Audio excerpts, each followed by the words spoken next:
We have a lot of population on the lakes versus farmers. Farmers been taking a lot of heat. The lake people are predominantly retired.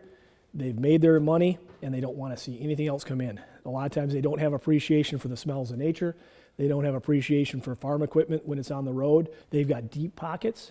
I mean, they'll spend $5,000 or $10,000 on a local township election. And dear Lord, they don't want anything to change the environment. On our board, there were 4 of us that our families have farmed in this area for over 100 years. 4 of us.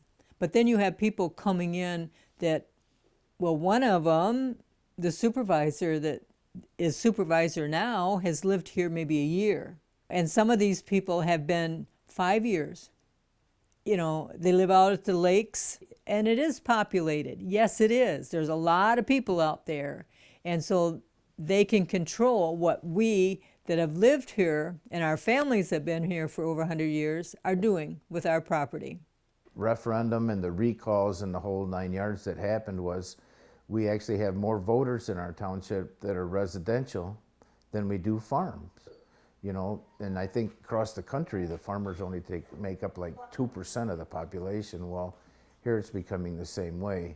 You know, there's a couple dozen farmers and there's a lot of people that built big fancy houses on the lake and they don't want to see the wind turbines. So now we have people who have never serviced our community, rarely ever, if ever, volunteered within our community, taking control of our community, making decisions for our community, spending money where money didn't need to be spent.